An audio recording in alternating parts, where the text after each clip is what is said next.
Hello दोस्तों, स्वागत है आपका पाकिस्तानी रिएक्शन यूट्यूब चैनल पर। बांग्लादेश का बना बनाया खेल मिट्टी में मिल गया है और भारत ने से पंगा लेने का इल्जाम पूरी दुनिया के अंदर आ चुका है। हुआ कुछ यूं कि बांग्लादेश के इंडस्ट्री गवर्नमेंट के यूनुस के खिलाफ सड़कों पर जनता आ चुकी है। हुआ कुछ यूं कि जब से बांग्लादेश ने इंडिया इंडिया के नारे लगाए हैं, अडानी साहब ने वहां पर इलेक्ट्रिसिटी का सप्लाई है वो उन्होंने रोक दिया है। बांग्लादेश में 700 से 1000 तक इंडस्ट्री बंद हो चुकी हैं। और हम बात करें अडानी साहब की, झारखंड के अंदर जो प्लाट है वो बांग्लादेश इलेक्ट्रिक सप्लाई करता है। अडानी ने जो बांग्लादेश की सप्लाई है वो कम कर दी है, रोक दी है। बांग्लादेश में पॉलिटिकल क्राइम तो थे क्या? बांग्लादेश की सरकार मोदी साहब से मिलना चाह रही है, क्या वो मोदी साहब से माफ़ी मांग रही है? चलिए पाकिस्तान के अवाम से सुनते हैं उनका क्या कहना है इस पर। क्या मोदी साहब बांग्लादेश की सरकार से मिल सकते हैं या नहीं? बढ़ते हैं और जानते हैं उनकी राय। अब इंडिया जो है वो मजीद उनको तंग करेगा, और ये जो अभी शेख यूनुस साहब हैं, हाँ। इनको मजीद इनका जो तख्ता इक़्तिदार से इनको पलटा देंगे। हाँ, मजीद ये उसको लेके आएंगे, हाँ। जो इनके मफाद के लिए बेहतर होगा। मतलब इंडिया ऐसा करेगा कि बांग्लादेश के अंदर ऑटोमेटिकली वो गवर्नमेंट आ जाएगी जो इंडिया को सपोर्ट करेगी। बिल्कुल ऐसे उनको चाहिए ही ऐसा बंदा, हाँ। जो उनके मफाद के लिए, हाँ। सांस में सांस ले, हाँ। उनके वो जो नारा लगाते हैं उसके साथ नारा लगाए, हाँ। उनको मफाद परस्ती की जरूरत है, हाँ। इंडिया अपने मफाद के लिए कुछ भी कर सकता है। सर, अगर इंडिया की पॉलिसी देखिए वो ज्यादा दोस्त बनाने को प्रेफर करता है, तो जाहिर है उसको लगेगा कि बांग्लादेश के ऊपर शांति है, नेपाल के ऊपर शांति है, क्योंकि चाइना और पाकिस्तान के साथ तो इंडिया की वैसे भी नहीं बनती, तो इंडिया दुश्मन तो नहीं बनाएगा। लेकिन इकोनॉमिकली इतना प्रेशराइज इस वक्त बांग्लादेश हो चुका है कि मुझे लगता है कि अगर मोदी साहब मोहम्मद यूनुस से मिलने का फैसला कर दे तो यूनुस साहब तो पैरों में बैठ जाएंगे, जो हालात हो गए हैं बांग्लादेश के। मोदी साहब फैसला मेरा ख्याल नहीं करेंगे। लास्ट टाइम रिजेक्ट कर दिया था कि नहीं मिलना यूनुस से। मोदी कभी भी नहीं उनसे मिलेगा, हाँ। और यूनुस साहब को घर ही जाना पड़ेगा। सच में रियली इसको, हाँ, हाँ। उसकी क्योंकि वहाँ की जो स्टैब्लिशमेंट है, हाँ। उनको भी वो बंदा चाहिए जो इन्वेस्टमेंट लेके आए, हाँ। उनकी वजह से तो अभी जो यूनुस साहब हैं, जो उसने अपने डिसीजन लिए, जो फैसले किए, इस तरह तो जिस तरह ये अडानी साहब हैं या और लोग हैं, ये तो अपनी इन्वेस्टमेंट निकाल लें तो फिर बांग्लादेश में रह क्या गया? कुछ भी नहीं। बल्कि बांग्लादेश में हमारे पाकिस्तानी लोगों ने काफी इंडस्ट्री बनाई है वहाँ पे, हाँ। तो इस तरह तो बांग्लादेश में क्राइसिस फैलेगा, मजीद वहाँ पे तबाही का शिकार होगा। तो बांग्लादेश की आर्मी को भी इंडिया की इन्वेस्टमेंट चाहिए ही चाहिए। वो तो पहले भी कर रहे हैं और मजीद भी करेंगे। तो फिर इंडिया के खिलाफ नारे क्यों लगाए थे, जिसका इंडिया को आपको देखिए बड़ा दुख है कि भाई हमने इनको पाला, हमने इनको हर चीज दी, वीजा दिए, इनके ऊपर इतनी हमने जो है नवाजिशें की, और बदले में इन्होंने इंडिया के खिलाफ नारे लगाए, बदले में इन्होंने गद्दारी के नारे लगाए। जिस तरह एक छोटे से बच्चे को वालिदैन पालते हैं, हाँ। तो कल को वालिदैन के सामने उठ के खड़ा हो जाए तो वालिदैन बर्दाश्त करेंगे, हाँ। वो तो उसको देश निकाला देंगे, उसको घर से निकाल देंगे। तो अब इंडिया भी वही उनके साथ कर रहा है, उनको अपनी औकात पे ला रहा है। और चाहिए इनको कि अब भी ये होश के नाखन लें और इंडिया बांग्लादेश से ना ले। इंडिया से नहीं बल्कि किसी कंट्री से भी ना पंगा लें, हाँ। क्योंकि अभी उनकी इतनी इकोनॉमी स्टेबल नहीं है कि वो अपने पाँव पे खड़े हो सकें। तो आपको क्या लगता है कि ये जो एहतजाज है ये जल्दी रुक जाएंगे या फिर अडानी साहब फिर कोई इनको मोहलत दे देंगे? नहीं, ये अडानी साहब जो है इनको अब मोहलत तब देंगे जब ये चले जाएंगे।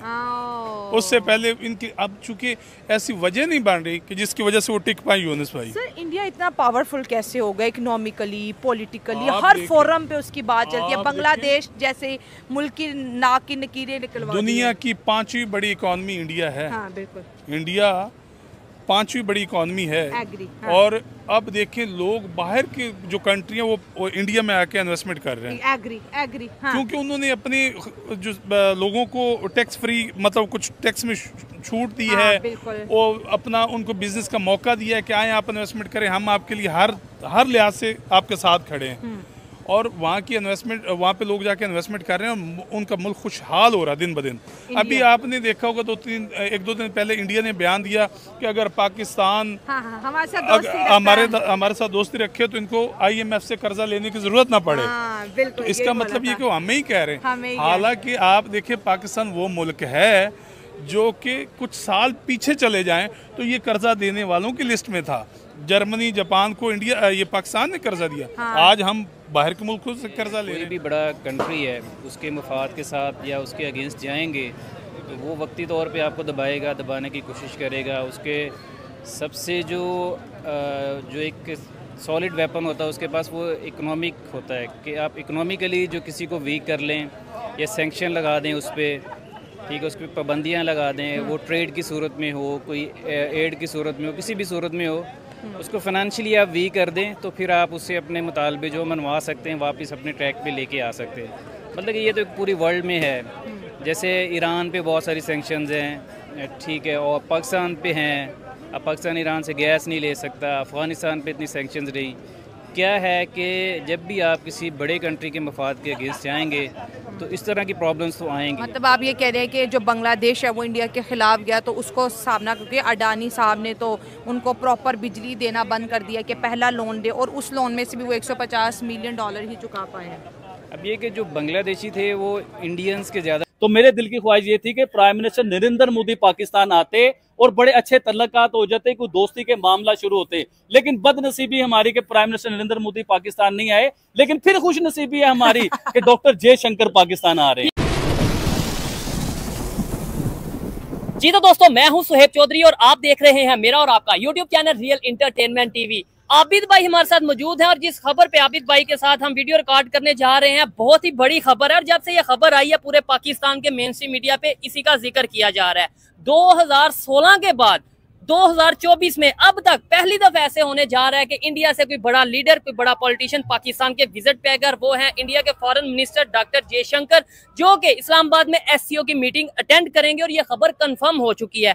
आबिद भाई ने इसको लेकर प्रेडिक्शन की थी। आबिद भाई ने बोला था ना तो Indian prime minister Narendra Modi Pakistan का विजिट करेंगे, ना ही इंडियन जो फॉरेन मिनिस्टर हैं डॉक्टर जयशंकर वो पाकिस्तान आएंगे। इस दफा इनकी प्रेडिक्शन गलत हुई है, उसके ऊपर भी बात करेंगे। फिर साथ ये भी बात करेंगे ये जो मीटिंग है इसका पाकिस्तान को क्या फायदा होगा, पूरी दुनिया में इंडिया पाकिस्तान को लेके क्या मैसेज आएगा, इसके ऊपर भी बात करेंगे। ईरान AK-47 लेके पूरी दुनिया को बता रहा है कि भाई इसराइल के लिए कुछ ही दिनों की बात है, इसराइल को हम खत्म कर देंगे, क्या ये पॉसिबल है, इसके ऊपर भी बात करेंगे। और भी बहुत सी खबरें हैं। अस्सलाम वालेकुम आबिद भाई, कैसे हैं आप? जी वालेकुम अस्सलाम, अल्हम्दुलिल्लाह चोई साहब। ठीक है, प्रेडिक्शन गलत हो गई है। सबसे पहले तो इस पे आते हैं ना, आपकी क्लास लेने का मजा आएगा। मुझे बताएं प्रेडिक्शन गलत हो गई आपकी, क्योंकि आपने कहा था ना प्राइम मिनिस्टर मोदी आएंगे ना फॉरेन मिनिस्टर जयशंकर आएंगे। मैं प्रेडिक्शन की बात बाद में करूंगा। ठीक है, सबसे पहले मैं ये बात करना चाहूंगा कि आपको कोई काम नहीं है, आप दुनिया के वेले तरीन इंसान हो। क्रिश्चियंस की कम्युनिटी के ऊपर कोई प्रॉब्लम आती है तो आप उधर पहुंच जाते हो। अच्छा। सिंध में कोई मंदिर डिमोलिश हो रहा हो तो आप उधर पहुंच जाते हो। रहीम यार खान में राम मंदिर के ऊपर कोई मसला बने तो आप उधर पहुंच जाते हो। आप कितने को बुरे इंसान हो कि यार हर बुरा काम आप कर रहे हो। पाकिस्तान में होके आप हिंदुओं की मदद करते हो, पाकिस्तान में होके आप क्रिश्चियनों की मदद करने चले जाते हो। आपको कोई और काम नहीं है। आपने फिर पाकिस्तानी वाली बात की है, चले मैं आपको भी पाकिस्तानी वाला ही फिर जवाब दूंगा। मुझे बताएं, अगर जो लोग देखते हैं हमें रेगुलर, जब हम जड़ावाला गए थे वहां पे हमारे साथ एक और पाकिस्तान का गद्दार मौजूद था जो क्रिश्चियन कम्युनिटी की हेल्प कर रहा था, बाकायदा तौर पे हमने राशन भी दिया उसके साथ मिलकर, वो था आबिद अली।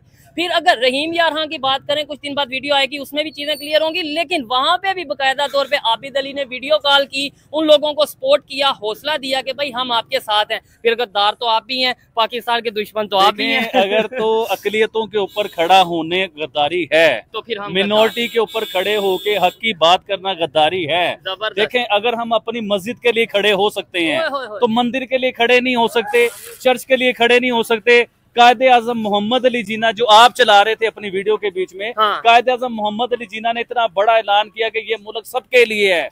सब अपने मजहबों के लिए आजाद हैं, अपनी मंदिर के लिए, अपनी मस्जिद के लिए, अपने चर्च के लिए सब आजाद हैं। तो मुझे ये बताएं कि कभी पाकिस्तान में आपने ये सुना है कि कोई मस्जिद डिमोलिश हो रही है, किसी मस्जिद को तोड़ दिया जा रहा है जी उधर मंदिर बनेगा, या जगह जो है ना गवर्नमेंट ने लेके इधर कोई अदारा बनाना है अपना। सिर्फ हमें सुनने को ये क्यों मिलता है कि चर्च तोड़ दिए जाते हैं या मंदिर तोड़ दिया जाता है। ये पाकिस्तान में फूल है, खूबसूरती है पाकिस्तान की सर। थोड़े से चर्च है, थोड़े से मंदिर हैं, तो इन्हें जिंदा रहने दें। पाकिस्तान की खूबसूरती है, आलमी दुनिया में हमारी इज्जत बनती है चीज को लेके। और जिन लोगों को ये लगता है कि भाई मिनोरिटीज के साथ खड़े होने से पाकिस्तान का इमेज खराब होता है, मैं ये कहता हूँ मिनोरिटीज के साथ खड़े होने से पाकिस्तान का इमेज बेहतर होता है। ये पता चलता है कि यार चलो जैसे भी हालात हैं, लेकिन कोई ना कोई लोग तो मौजूद हैं जो कि Hindu community, Christian community, Sikh community, जहाँ पे अगर कहीं पे जुल्म होता है उनके साथ जाके खड़े होते हैं। ये हर एक की अपनी अपनी फिर खड़े होंगे। अगर फिर कोई ऐसा मामला होगा तो पूरी दुनिया को बताएंगे कि ये सब कुछ हो रहा है। अच्छा, अब आते हैं मेन मुद्दे के ऊपर। आपने अभी मुझे ये बात की है कि आबिद भाई की प्रेडिक्शन गलत हो गई। देखिए 100%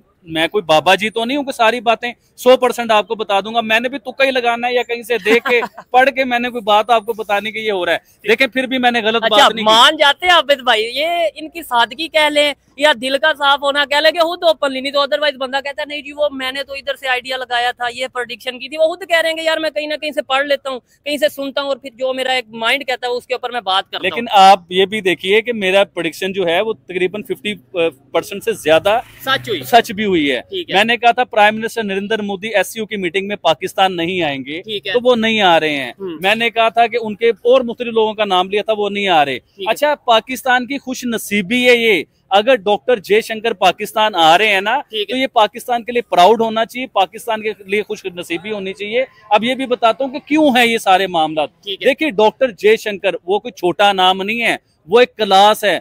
पूरी दुनिया में हिंदुस्तान के अगर टॉप के कोई नाम है ना, 3-4 नाम जो आते हैं हिंदुस्तान के, जिनमें प्राइम मिनिस्टर नरेंद्र मोदी है, योगी आदित्यनाथ है, इस तरह के, यानी कि डॉक्टर जयशंकर का पूरी दुनिया में पहचाने जाते हैं। आप यूरोप चले जाएं, अमेरिका चले जाएं, रशिया चले जाए। रशिया का उन्होंने दौरा किया, उनके प्राइम मिनिस्टर ने किस तरह उन्हें प्रोटोकॉल दिया, प्रेसिडेंट ने किस तरह उन्हें प्रोटोकॉल दिया। आप ये देखें डॉक्टर जयशंकर अपनी जहनियत की वजह से, अपने दिमाग की वजह से पूरी दुनिया में माने जाते हैं। एक जीनियस इंसान, पढ़े लिखे इंसान, काबिल इंसान। देखें जब से वो वजीर खारजा बने हिंदुस्तान के, तो पूरी दुनिया को उन्होंने हिंदुस्तान के साथ जोड़ दिया, पूरी दुनिया की इकोनॉमी को हिंदुस्तान के साथ जोड़ दिया, पूरी दुनिया की टेक्नोलॉजी हिंदुस्तान में लेके आए। ये वजीर खारजा के काम होते हैं। आप ये बताएं पाकिस्तान के वजीर खारजा कहीं पे नाम भी नजर आता है आपको? कहीं पे पता चलता है कि पाकिस्तान के वजीर खारजा जी फलां कंट्री के साथ अपने तल्लुकात बेहतर कर रहे हैं और पाकिस्तान में कोई फायदा लेके आ रहे हैं? डॉक्टर जयशंकर का दिमाग माना जाता है। और ये देखें चौधरी साहब, अगर डॉक्टर जयशंकर पाकिस्तान आते हैं तो इस बार कोई ऐसी हरकत ना कर देना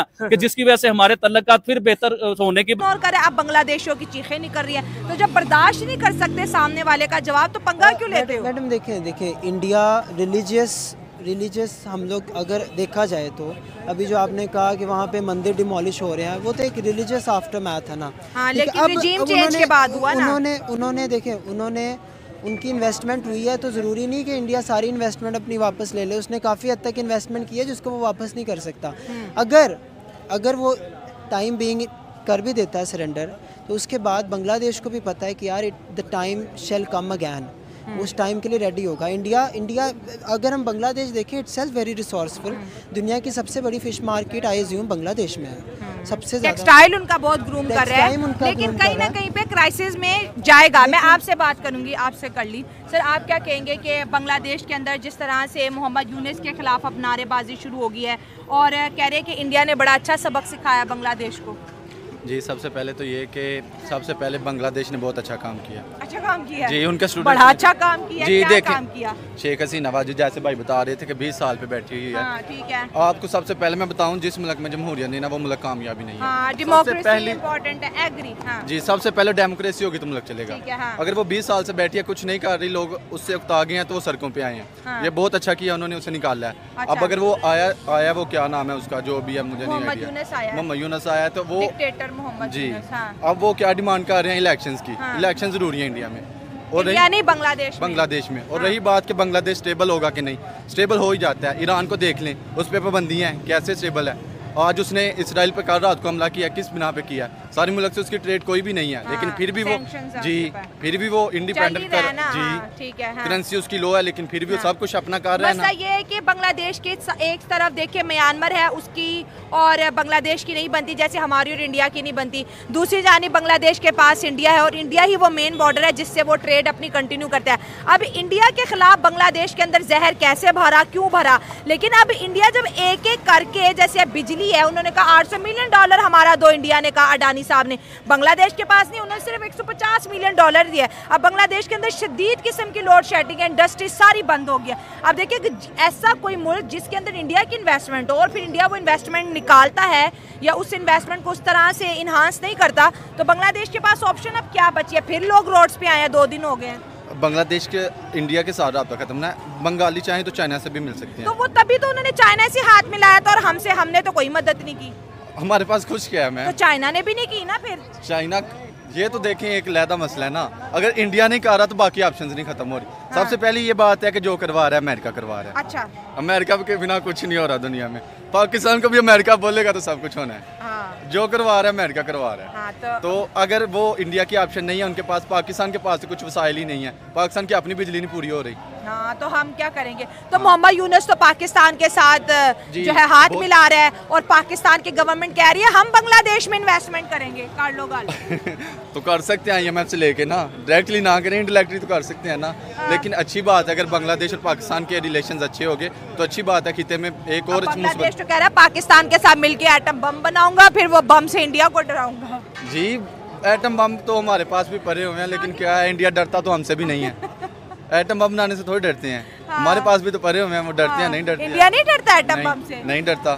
सारा पाकिस्तान तो डराता रहता है इंडिया को, हमारे पास एटम बम है, कश्मीर खाली कर दो। हाँ? जी जी, 1 मिनट में बटन दबाया पूरा इंडिया तबाह हो जाएगा। वही बात। लोग नहीं है आप यार चौधरी, आप सारा दिन इंडिया की वीडियो करते हो, वो जंग वाले लोग लगते हैं आपको? वो पढ़ने वाले लोग हैं, वो IT में ऊपर जाने वाले लोग हैं, वो चांद पे बैठने वाले लोग हैं, वो अपने मुल्क को डेवलप करने वाले लोग हैं, अपने मुल्क में आईफोन लाने वाले लोग हैं, अपने मुल्क में इलेक्ट्रिक गाड़ियां चलाने वाले लोग हैं, टेक्नोलॉजी वाले लोग हैं, वो AI के ऊपर काम करने वाले लोग हैं। वो ये लोग नहीं जंगों वाले। आप पिछले 20, 30, 40 सालों में जाके देखें हिंदुस्तान ने कितनी कुछ जंगें लड़ ली हैं। अगर उसने जंगें लड़ी होती चाइना के साथ, पाकिस्तान के साथ या अपने किसी नेबर के साथ, तो आज वो दुनिया की तीसरी इकोनॉमी बनने ना जा रहा होता भाईजान। आज वो हमारी तरह कटोरा पकड़ के भीख मांग रहा होता, क्योंकि उनका ज़हन जंगों का नहीं है, उनका ज़हन है तरक्की का। हमने अपना ज़हन तरक्की की बजाय जंगों के ऊपर लाके खड़ा रखा। हमें तवज्जो देनी चाहिए थी अपने कॉलेजेस के ऊपर, अपने स्कूल के ऊपर, अपनी टेक्नोलॉजी के ऊपर, अपनी फैक्ट्रियों के ऊपर, अपनी मादनियात के ऊपर, अपनी पैदावार के ऊपर हमें तवज्जो देनी चाहिए थी। कि बम, बस एक बार बम बना लिया यार, बस वो था वो। उस बम के ऊपर आप इतना पैसा लगाई जा रहे हो, उसमें नए से नई टेक्नोलॉजी बनाई जा रहे हो। हमें बम नहीं चाहिए, आम आवाम को सस्ती बिजली चाहिए, सस्ता आटा चाहिए, सस्ता राशन चाहिए, जीने के लिए जिंदगी चाहिए, मौत नहीं चाहिए हम लोगों को। हो गया। आबिद भाई आज बहुत फार्म में नजर आ रहे हैं, मतलब यह कि नो डाउट पहले भी बात करते हैं, बड़ा अच्छा लगता है, बड़ा मजा आता है, लेकिन शायद या तो आज इन्होंने तैयारी बकायदा की हुई थी, अदरवाइज बाय गॉड अल्लाह जानता है, मुझे तो बड़ी देर हो गई है मीडिया देखे हुए। मैं भी यही कह रहा हूँ, मैं बिल्कुल तैयारी नहीं कर रहा। देखे जो अभी छोटी मोटी जो देख लेता हूँ, मतलब किसी टाइम गाड़ी चला रहा हूँ तो कोई खबर सामने आ गई वो देख ली, बस ये छोटे छोटे क्लिप हैं ज़हन में, या किसी का छोटा सा आर्टिकल पढ़ लिया, अदरवाइज और कुछ भी नहीं है। चोई साहब ठीक हो गया। अच्छा लगा आबिद भाई से बात करके। फ्यूचर क्या देखते हैं आप, आपको क्या लगता है, मतलब जो देखने वाले हैं वो भी बताइए। आबिद भाई आप भी बताएं कि पाकिस्तान, जाहिर बात है कोई अभी पाकिस्तान की तरफ से बड़ी स्टेटमेंट नहीं आई, ईरान ने जैसे स्टेटमेंट दे दिया, पाकिस्तान इवन ये भी नहीं कहा कि हम ईरान के साथ खड़े हैं ऑफिशियली, वैसे तो लोग तो कह रहे हैं, लेकिन ईरान ऐसे ही अगर ये सिचुएशन रही तो ईरान पाकिस्तान को आने वाले टाइम में पेट्रोल देगा, आने वाले टाइम में वो जो गैस का फाइन करने जा रहा है, ऐसे तो रिलेशन खराब हो जाएंगे। और पेट्रोल तो जो सब अभी भी नहीं ले रहे, वो तो देना चाहता है हमें, तो कर रहे हैं ना, वो तो गैस भी देना चाहता है हमें, हम नहीं लेते क्योंकि हम बिके हुए लोग हैं, हम बिकी हुई कौम है, हमें पहले ही खरीद लिया गया हुआ है किसी ने ना, पहले ही हमें किसी ने खरीद लिया है। तो वो कहता है कि हमने आपको खरीदा हुआ है, हम आपके आका हैं, तुम पेट्रोल लेके दिखाओ, तुम गैस लेके दिखाओ, तुम पे हम पाबंदी लगा देंगे, तुम्हें हम इतना जलील कर देंगे। तो हम लोग तो पहले डरे हुए बिके हुए लोग हैं भाई, उन्होंने तो हमें ऑफर की है, हम नहीं लेते क्योंकि हम अपने लोगों को फायदा नहीं दे सकते। अभी डॉक्टर जयशंकर की बात को दोबारा जोड़ता हूँ। डॉक्टर जयशंकर ने क्या ऐलान किया था, अमेरिका को क्या कहा था कि तुम कौन होते हो हमारे अंदरूनी मामलात में बोलने के लिए, हम रशिया से तेल लेके दिखाएंगे। क्या पाकिस्तान ये बात नहीं कर सकता कि हम ईरान से तेल लेके दिखाएंगे, हम ईरान से गैस लेके दिखाएंगे? ये पाकिस्तान इसलिए ये बात नहीं कर सकता कि हमारे लोगों को फायदा मिल जाएगा और हम बिके हुए हैं, जिन्होंने हमें खरीदा है वो कहेंगे भाई तुमने ये क्या किया, अब हम तुम्हें और मारेंगे, हम तुम्हारे पाबंदी लगाएंगे। वो ये कहेंगे, अगर हम ये बात करते हैं ना, जैसे इंडियन फॉरेन मिनिस्टर या इंडियन प्राइम मिनिस्टर ने कहा कि भाई हम रशिया से ऑयल लेंगे, हमारी मर्जी है, जिससे चाहे हम ऑयल लें या ट्रेड करें, रिलेशन बेहतर करें। अगर पाकिस्तान भी ये कह दे तो उन्होंने कहना ठीक है भाई करें आप, कोई मसला ही नहीं है, बस हमारे जो पैसे हैं IMF से जो आपने डॉलर लिए हुए हैं वो आप वापस कर दें, आइंदा कर्जा भी नहीं मिलेगा आपको, कर्जा लेके आपने कर्जे की किस्त उतारनी होती है, तो किस्त नहीं उतरेगी तो आप ब्लैक हो जाओगे। ये भी सारे मामला हैं, ये चीज है। इस वजह से अगर टेक्निकली देखा जाए, हम चाह के भी, मतलब जो इस टाइम सिचुएशन है, जिस सिस्टम के थ्रू पाकिस्तान चल रहा है, इस सिस्टम में रहते हुए पाकिस्तान चाह के भी, पाकिस्तान के प्राइम मिनिस्टर चाह के भी अमेरिका को आंखें नहीं दिखा सकते। ये मेरी पर्सनल ओपिनियन है, कोई इसे एग्री कर सकता है। आबिद भाई की जो ओपिनियन है इनसे भी कोई बंदा एग्री कर सकता है, कोई डिसएग्री कर सकता है। नेक्स्ट जो आबिद भाई से वीडियो करेंगे वो बहुत ही जबरदस्त वीडियो होगी। मैंने पहले सोचा था कि अचानक उनसे वीडियो की जाए, लेकिन मैं अभी आबिद भाई को भी बता रहा हूँ और आपको भी बता रहा हूँ, ये बड़ी बड़ी बातें तो करते हैं कि पाकिस्तान को ऐसे होना चाहिए था, पाकिस्तान ऐसे आगे जा सकता है, पाकिस्तान ऐसे डेवलपमेंट की तरफ जा सकता है। नेक्स्ट प्रोग्राम ही हम ये करेंगे कि अगर आबिद भाई को एक दिन के लिए या एक दफा पाकिस्तान का प्राइम मिनिस्टर बना दिया जाए तो ये क्या तीर मार लेंगे, ये कैसे पाकिस्तान के रिलेशन इंडिया से बेहतर कर लेंगे, कैसे पाकिस्तान की इकोनॉमी को बेहतर कर लेंगे। एक दिन के लिए प्राइम मिनिस्टर ऑफ पाकिस्तान जरूर बनूंगा आपके चैनल के ऊपर, ठीक है। हाँ, और फिर सख्त सवाल होंगे, धोती उतारूंगा मैं भाई, धोती भी उतारना जो दिल करे, लेकिन उसके बाद मैं वज़ीर आज़म बन गया। हाँ। उसके बाद अगर आपका चैनल बंद हो गया तो जिम्मेदार आप हो, क्योंकि मैंने उसके बीच में बहुत बड़े बड़े फैसले कर देने हैं और मैंने ऑर्डर देने हैं सारे अदारों को। ये भी हेलो दोस्तों, कैसी लगी आपको ये वीडियो? अगर वीडियो अच्छी लगी हो तो like, share and the channel को सब्सक्राइब जरूर करें। थैंक यू, धन्यवाद। मिलते हैं अगली वीडियो में। Bye bye.